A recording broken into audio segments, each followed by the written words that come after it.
السلام عليكم ورحمة الله وبركاته. بسم الله والحمد لله والصلاة والسلام على رسول الله وعلى آله وأصحابه أجمعين. My brothers, my sisters, we have just come out of the best month of the Islamic calendar, which is the month of Ramadan. You and I know that the most important organ that we have is the heart. The heart is closely connected to the mind. So if you have a clean heart, it actually affects the mind, and the mind begins to do things that are correct and pleasing to Allah Almighty because the heart is clean. This is taken from the hadith of the Prophet ﷺ when he says, ألا وإن في الجسد لمضغة إذا صلحت صلح الجسد كله وإذا فسدت فسد الجسد كله. Behold, in the body there is a piece of flesh. If it is good and pure, clean, the whole body will be good, pure and clean. And if it is dirty, filthy, then the whole body will be dirty, filthy, corrupt, sinful, etc. Behold, that organ is the heart. Ala wa hiya al-qalbu. Behold, it is the heart. Now, to cleanse the heart is the duty of every Muslim. How do I clean my heart? It is supposed to be a question you ask yourself on a daily basis. How do I clean my heart? What should I do to clean my heart? If you think you do not need to clean your heart, you have a problem. And if you think that you have arrived at a level where your heart is pure and clean, you have an even bigger problem. Because shaitan makes us believe that we are better than others. Shaitan makes us believe that we do not require attention. Yet a true believer knows that from the beginning to the end, he will always require attention. He will always require improvement. The one whose 2 days are the same without improvement is the one at loss. So imagine if the second day is worse than the first. What type of a loss would you expect? If both your days are the same, today and tomorrow, the same, in terms of goodness, then you are at a loss. Tomorrow is supposed to be better than today, and today is supposed to be better than yesterday. But it is only a person whose heart is diseased who begins to think, I'm okay, I don't need attention. So let's ask ourselves every day, what can I do to improve the condition of my heart? Number one, الَّذِينَ آمَنُوا وَتَطْمَئِنُّ قُلُوبُهُم بِذِكْرِ اللَّهِ أَلَا بِذِكْرِ اللَّهِ تَطْمَئِنُّ الْقُلُوبِ. Definitely, the believers are those whose hearts are cleansed by the remembrance of Allah. It's only the believers whose hearts are cleansed by the remembrance of Allah. For indeed, it is the remembrance of Allah that causes the cleansing of the heart. How do you remember Allah? My brothers, my sisters, number one, learn to develop a relationship with the words of Allah and the Quran. Not just in Ramadan, we are out of Ramadan, but right now, in the month of Shawwal and beyond. What is your connection with the word of Allah? Do you make an effort with it? If not, your heart cannot be pure. It's impossible. That's the word of the owner of the hearts. And He is muqallibul qulub. He's the one who turns the hearts. If you don't have a connection with His words, His reminders, His warnings, then how can you expect your heart to be clean? So if you don't read the Quran and you don't want to know its meaning, and it irritates you when people tell you what the Quran says, then you have a diseased heart that requires attention. Imagine if I were to tell you that you have a physical disease and sickness, let's go to the doctor, and the doctor says go right now and get it sorted out. You would rush. You would spend whatever resources you have in order to ensure that your heart doesn't stop beating. But spiritually your heart could have stopped beating a long time back, and Allah is telling you that you will only achieve the calmness, the contentment of the heart and the cure of the diseases of the heart through the Quran.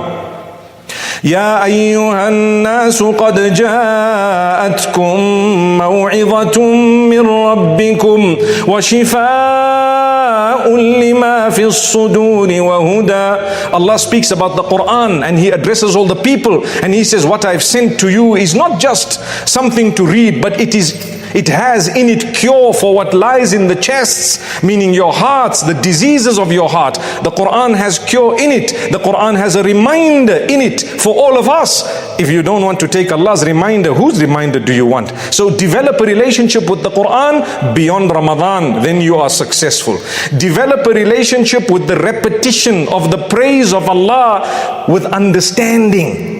So don't just say Subhanallah, Alhamdulillah, La ilaha illallah, Allahu Akbar without thinking of what you're saying. Repeat those words every day. They are the most powerful words of dhikr that you have. They are so heavy on the scale, so light on the tongue. They will help you, they will improve you. But think about what you're saying.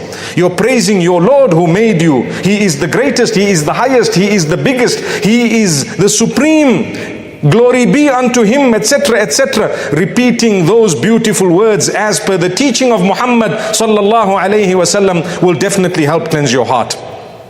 Then learn to love those who are poor. Hubb al-masakin is something the Prophet ﷺ used to ask Allah, oh Allah, grant me the love of those who are poor, those who are downtrodden, the broken-hearted. Learn to love them, look out for them, greet them, talk to them, give them a word of goodness, reach out to them, give them something, help them in their problems and difficulties, and you will find your heart will purify itself. Learn to divorce yourself from material items beyond a certain point. Everyone loves good things. Everyone loves wealth. In fact, it has been beautified for mankind. Part of the test of Allah is that this has been beautified in order to test us. Who will go and get it against what Allah has ordained, and who will only get what is permissible and halal. You have the opposite gender, beautified for mankind. You have wealth, beautified for mankind. You have so much more that is beautified. Your conveyance, your motor cars, your motor vehicles, your horses, your camels, whatever else it may be, beautified for mankind as a test. Allah wants to test you. Are you going to go and get it haram, or you're going to get it halal? That's all. So when you learn to divorce yourself from that which is haram and try your best and struggle towards achieving that which is only halal, not only do you achieve a reward for it, it cleanses your heart. Learn to love for others what you love for yourself. It will cleanse your heart. The problem, we are selfish. We want goodness for ourselves. We will never want to help someone else with something we have if the heart is diseased. The only time you love for others on every level what you love for yourselves is when your heart is free from disease.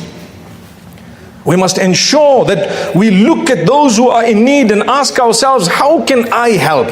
Don't worry about what others are doing. People say, oh, you weren't supporting this cause and you were against that cause and this cause, when they themselves have damaged that cause more than anyone else, because they can't see their own faults. They can only see the faults of others. And sometimes it is so bad, the jealousy and the envy in the heart, and the heart is so diseased that let alone seeing the faults of others, even what is right in them looks like a fault, because your heart is diseased.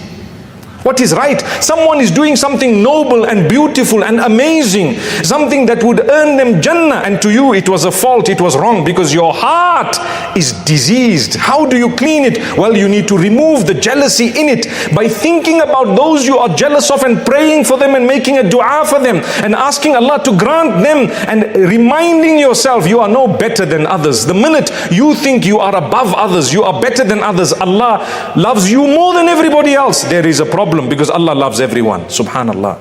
How do you know you're going to die? In a condition that Allah loves you. That's my struggle. When I end my match, that is when the result will be announced, not at the beginning. Right now I could be praying 5 times a day, I could be doing Quran, I could be fasting the 6th of Shawwal, I could be fasting Mondays and Thursdays, I could be reading Quran every day. Who knows how my life is going to end? That's why Allah Almighty, we are taught through the messenger that He sent to us, Muhammad ibn Abdullah al-Hashimi al-Qurashi sallallahu alayhi wasallam, to continue to ask Allah for thabat. Thabat meaning steadfastness upon the path, to ask for death upon Iman and Islam. You don't know how you're going to die. May Allah Almighty grant us goodness. But we are taught, if you lead your life in a beautiful way, inshallah, the likelihood of you dying in a beautiful way is also great. Learn to love for others what you love for yourself. You know, in Islam, when we've made a lot of wealth, and I'm going to talk about money, when you've made a lot of money, it's a test from Allah, knowing you will never ever spend that money in your life. What are you going to do with it? There are some who want to get more and more and more for themselves, that when another earns a little bit, they get upset, they get angry, they get so cross, they want to see the other's downfall. But my brother, you are making the millions. Why don't you allow them to make the thousands? What are you losing? Subhanallah. What is going from you? The winners are those who can reach out to others even at a time of need. And that's what the Sahaba radiallahu anhum did. They needed it, but they gave the other one. And guess what? As a result, Allah threw it at their feet, so they got even more and more and more. But we've got the equation wrong. We're looking at it from the eye of materialism. So we lose. Cleanse your heart. Without the cleansing of the heart, we wasted Ramadan. My brothers, my sisters, we must learn to understand everyone is struggling, everyone is going through difficulty and hardship.